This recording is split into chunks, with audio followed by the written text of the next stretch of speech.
बिस्मिल्लाहिर्रहमानिर्रहीम। अस्सलाम वालेकुम class. Today we will learn the concept of operators.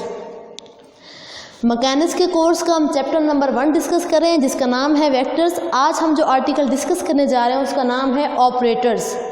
बच्चों, ऑपरेटर जो है हमारे पास ऐसी क्वांटिटीज़ होती हैं जिनको हम किसी फंक्शन पे अप्लाई कर दें, अप्लाई करने के बाद वो उस फंक्शन की स्टेट को चेंज कर दें या उसको किसी न्यू फंक्शन में चेंज कर दें, उनको हम क्या कहते हैं? Operators. These are the quantities whose operation on a function gives a new function। मतलब ऐसी क्वांटिटीज़ जिनको हम अप्लाई करें किसी फंक्शन पे तो फंक्शन को चेंज करके न्यू फंक्शन में ले जाएं।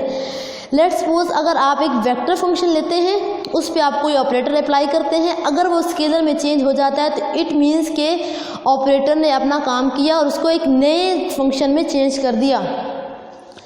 अब बच्चों, हमारे पास ऑपरेटर में क्या क्या हो सकता है? अब हमारे पास डिफरेंशियल ऑपरेटर्स भी होते हैं, इंटेग्रल ऑपरेटर्स भी होते हैं, लॉगरिथमिक ऑपरेटर्स भी होते हैं, एंटी लॉगरिथमिक ऑपरेटर्स भी होते हैं। आज हम डिस्कस करेंगे वेक्टर डिफरेंशियल ऑपरेटर। इससे पहले हम ये देख लेते हैं कि ऑपरेटर्स को किस तरह से लिखा जाता है। Operators always operate on something placed after them. मतलब कि ऑपरेटर को अप्लाई करने का तरीका ये है कि आप पहले ऑपरेटर की वैल्यू लिखें, उसके बाद फंक्शन लिखें, फिर आप अप्लाई करें। लेट्स सपोज आपने डिफरेंशियल ऑपरेटर लिया जो कि d/dx है। आप पहले ऑपरेटर लिखेंगे, उसके बाद फंक्शन लिखेंगे। अब आप इसका जो आंसर है वो क्या लिखेंगे? 2। मतलब कि आप ऑपरेटर को किस तरह से इम्प्लीमेंट करेंगे? पहले ऑपरेटर लिखेंगे, देन फंक्शन लिखेंगे, तब आप उसको ऑपरेट कर सकते हैं। आज हम डिस्कस करने जा रहे हैं कि वेक्टर डिफरेंशियल ऑपरेटर्स क्या होते हैं। वेक्टर डिफरेंशियल ऑपरेटर को हम शो करते हैं डेल के साइन से।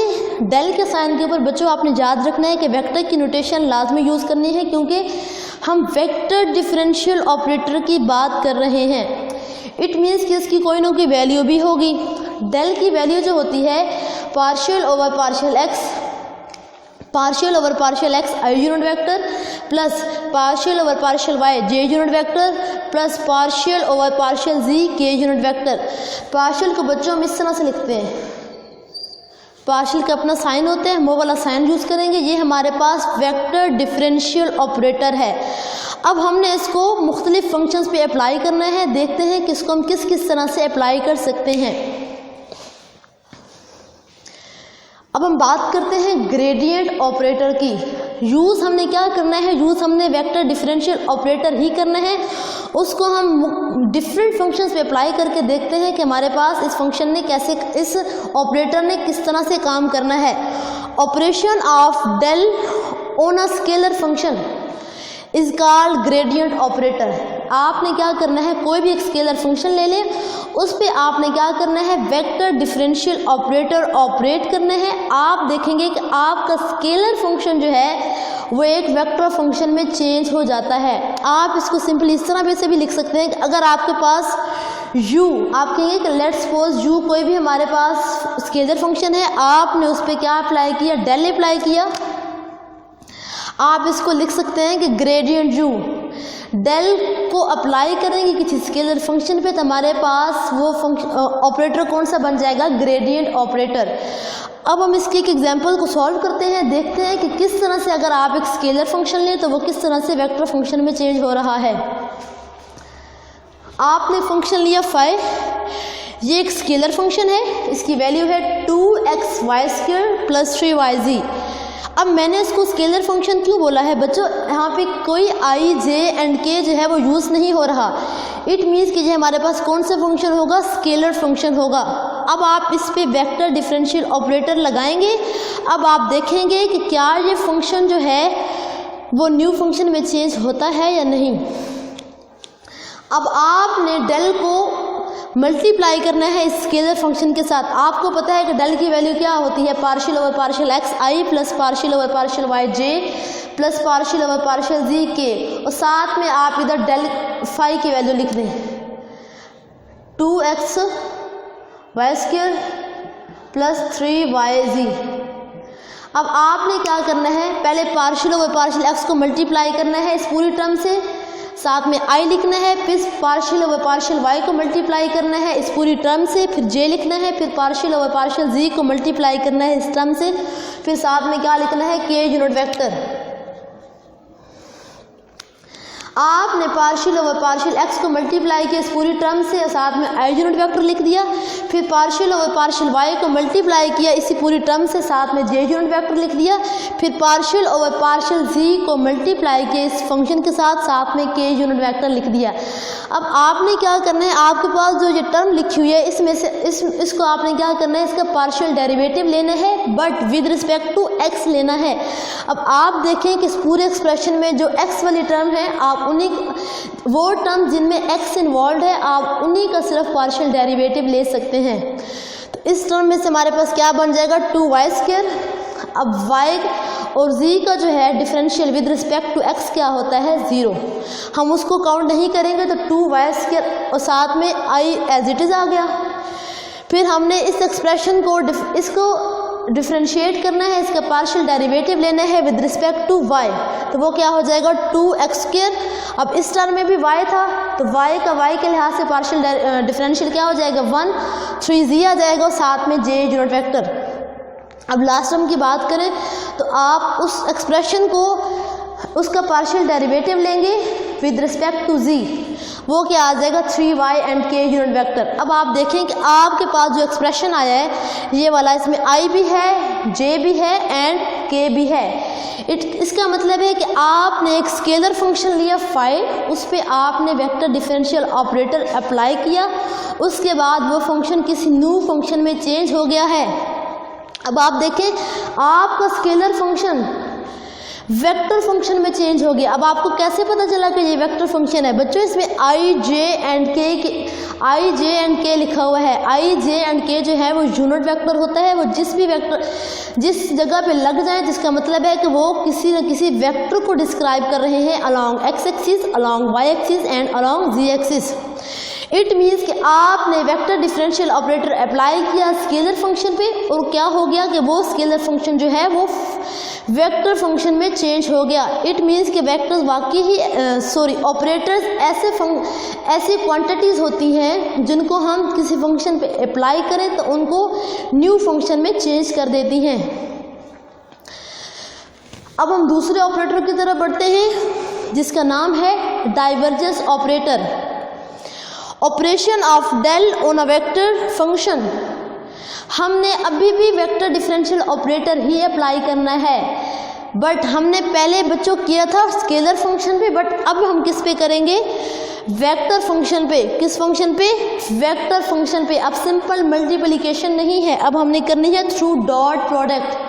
आपने याद रखना है कि डाइवर्जेंस में भी डी का लफ्ज यूज होता है, डॉट प्रोडक्ट दोनों में डी है, तो इस मीन के जब भी डाइवर्जेंस की बात करेंगे तो डॉट प्रोडक्ट लगाना है। आपने वेक्टर डिफरेंशियल ऑपरेटर को अप्लाई करना है वेक्टर डिफरेंशियल ऑपरेटर को अप्लाई करना है किसी एक न्यू वेक्टर पे, किसके थ्रू, डॉट प्रोडक्ट के थ्रू। आप उसको लिख सकते हैं कि डेल डॉट ए। अब हम देखते हैं कि अब हम वेक्टर फंक्शन पे जब वेक्टर डिफरेंशियल ऑपरेटर को अप्लाई करते हैं तो फिर क्या होता है। अब देखें बच्चों, मैंने ए वेक्टर जो है वो किसके बराबर रखा, 2xi plus 2yj plus 6zk। अब मैंने एक वेक्टर लिया है, उस वेक्टर पे मैं ये वेक्टर डिफरेंशियल ऑपरेटर अप्लाई करूंगी थ्रू डॉट प्रोडक्ट, और अब मैं देखती हूँ कि क्या होता है। अब देखें डेल डॉट ए, पहले आप डेल की वैल्यू लिखें, डेल की value partial over partial X I plus partial over partial Y J plus partial over partial Z, साथ में के यूनिट वेक्टर आएगा। हमने इनको मल्टीप्लाई तो करना है बट सिंपल मल्टीप्लिकेशन नहीं करनी, दरम्यान में किसका सिंबल आना है, डॉट का। डॉट लिखा हमने, फिर हमने वेक्टर लिखा जिसकी वैल्यू थी 2xi plus 2yj plus 6zk। अब हम क्या करेंगे, डॉट प्रोडक्ट में एक चीज़ याद रखनी होती है कि जब भी हम मल्टीप्लिकेशन करते हैं तो i वालों को i वालों के साथ मल्टीप्लाई कर देते हैं, j वालों को j वालों के साथ मल्टीप्लाई कर देते हैं, और k वाली टर्म्स को k वाली टर्म के साथ मल्टीप्लाई कर देते हैं, क्योंकि i डॉट i जो होता है बच्चों, i डॉट i की वैल्यू भी 1 होती है एंड j डॉट j की वैल्यू भी क्या होती है, 1 एंड k डॉट k की वैल्यू भी क्या होती है 1। बट जब i डॉट j की वैल्यू आप फाइंड करेंगे तो वो क्या होती है 0। इट मीन्स कि आपने i वाली टर्म्स को i वाली टर्म के साथ मल्टीप्लाई करना है, j वाली टर्म्स को j वाली टर्म के साथ मल्टीप्लाई करना है एंड k वाली टर्म्स को k वाली टर्म्स के साथ मल्टीप्लाई करना है। अब आप देखें आई के साथ कौन सी टर्म है, पार्शियल ओवर पार्शियल एक्स। इसका मतलब है आपने पार्शियल ओवर पार्शियल एक्स को मल्टीप्लाई करना है आई वाली टर्म के साथ, जो क्या है 2x। Partial over partial x और साथ में क्या आ गया 2x। अब आपने जे वाली टर्म्स को जे वाली टर्म के साथ मल्टीप्लाई करना है, तो पार्शियल ओवर पार्शियल y और साथ में कौन सी टर्म आ जाएगी 2y, क्योंकि i dot I, j dot j and k dot k किसके बराबर होता है 1 के। पार्शियल ओवर पार्शियल z को आप मल्टीप्लाई करेंगे 6z के साथ, k डॉट k क्या हो जाएगा 1। अब आपके पास बच्चों ये जो टर्म आ गई है आप इसका डिफरेंशियल ले लें, पार्शियल डेरिवेटिव ले लें। पार्शियल ओवर पार्शियल x लेंगे किसका 2x का, तो क्या आ जाएगा 2। इसका लेंगे तो क्या आ जाएगा 2, क्योंकि x को x के लिहाज से जब डिफरेंशिएट करते हैं, जब पार्शियल डेरिवेटिव लेते हैं तो वो क्या होता है 1। 2 + 2 + 6 आपका आंसर क्या आ गया, सॉरी 2 + 2 + 6 आपका आंसर क्या आ गया 10। अब आप देखें, आपने एक वेक्टर फंक्शन लिया वेक्टर फंक्शन लिया a जिसमें i, j and k use हो रहे थे। आपने उस पर डेल को अप्लाई कर दिया, वेक्टर डिफरेंशियल ऑपरेटर को अप्लाई किया। आपका वेक्टर फंक्शन जो है वो अब एक स्केलर क्वांटिटी में चेंज हो चुका है। 10 लिखा हुआ है, 10 के साथ मैंने कोई i, j and k unit vector use नहीं किया। इट मीन्स कि आपका वेक्टर फंक्शन जो है वो चेंज हो रहा है स्केलर फंक्शन में। होप सो बच्चों अब आपको कॉन्सेप्ट समझ में आ गया होगा कि ऑपरेटर्स क्या चीज़ होते हैं। ऑपरेटर्स ऐसी क्वांटिटीज़ होती हैं जब हम उन्हें किसी फंक्शन पे अप्लाई करते हैं, अप्लाई होने के बाद वो क्या करते हैं, उस फंक्शन को किसी न्यू फंक्शन में चेंज कर देते हैं। ग्रेडियंट ऑपरेटर में एक स्केलर फंक्शन वेक्टर फंक्शन में चेंज हो रहा था। डाइवर्जेंस ऑपरेटर में क्या हो रहा था, डाइवर्जेंस ऑपरेटर में एक वेक्टर फंक्शन जो था वो स्केलर में चेंज हो रहा था। अब हम तीसरे ऑपरेटर की तरफ बढ़ते हैं जिसका नाम है कर्ल ऑपरेटर। देखें बच्चों इसको किस तरह से डिफाइन करते हैं, operation of del on a vector function. अभी भी हमने कौन सा फंक्शन लेना है, vector function. Through cross product is called curl operator. मतलब हमको एक वेक्टर फंक्शन लेंगे, उसके ऊपर हम डेल को अप्लाई करेंगे। सिंपल मल्टीप्लिकेशन नहीं करनी, थ्रू क्रॉस प्रोडक्ट करनी है। ये क्या हो जाएगा, डेल क्रॉस ए। इसका मतलब है हमने कोई एक वेक्टर फंक्शन लिया a, उसके साथ किसको मल्टीप्लाई किया, वेक्टर डिफरेंशियल ऑपरेटर को। बट उसको सिंपली मल्टीप्लाई नहीं करना बल्कि क्रॉस प्रोडक्ट के थ्रू करना है। अब आप इसके एग्जांपल देखें। जब भी बच्चों कर्ल की बात करते हैं, हम इस क्रॉस प्रोडक्ट की बात करते हैं, तो उसको सॉल्व करने का तरीका जो होता है वो डिटर्मिनेंट फॉर्म में होता है। अब आप देखें मैंने एक वेक्टर फंक्शन लिया 2x² i + 2yj + 6z³ के। अब आप क्या करेंगे, आपने फाइंड करना है डेल क्रॉस ए। आप पहले i, j एंड k लिखें। पहले मैंने डेल लिखा हुआ है इसलिए पहले मैं लिखूंगी partial over partial x, j के नीचे क्या लिखूंगी partial over partial y, k के नीचे क्या लिखूंगी पार्शियल ओवर पार्शियल z। फिर मैं a की टर्म्स लिखूंगी नीचे। a की i वाली टर्म कौन सी है 2x², a की j वाली टर्म कौन सी है 2y एंड a की k वाली टर्म कौन सी है 6z³। बच्चों इधर से डिटर्मिनेंट को सॉल्व करना है। मैं आपको थोड़ा सा मेथड बता देती हूँ कि डिटर्मिनेंट को किस तरह से सॉल्व करते हैं। अब आपने इस डिटर्मिनेंट को सॉल्व करना है तो आप i यूनिट वेक्टर बाहर लिखेंगे, i यूनिट वेक्टर से सॉल्व करेंगे, आप i यूनिट वेक्टर बाहर लिखेंगे। आप इस कॉलम को भी काउंट नहीं करेंगे और इस रो को भी काउंट नहीं करेंगे, आप इसकी मल्टीप्लिकेशन इसके साथ करेंगे। जब हमने i बाहर को लिखा, आपने क्या करना है, इस कॉलम को भी छोड़ देना है, इस रो को भी छोड़ देना है। आपने पार्शियल ओवर पार्शियल y को मल्टीप्लाई करना है 6z³ से, फिर माइनस का साइन लगाना है। माइनस का साइन लगाने के बाद पार्शियल ओवर पार्शियल z और फिर आपने क्या लिखना है 2y। इसी तरह आप डिटर्मिनेंट को सॉल्व करेंगे। बट आपने याद रखना है डिटर्मिनेंट में एक टर्म के बाद अगली टर्म जो होती है वो हमेशा माइनस में होती है। i जो है वो प्लस में था बट j के साथ मैंने क्या लगा दिया माइनस। होप सो बच्चों आप इसको खुद कर लेंगे, आप इस डिटर्मिनेंट को सॉल्व करेंगे, आपके पास आंसर आ रहा है 0i - 0j + 0k।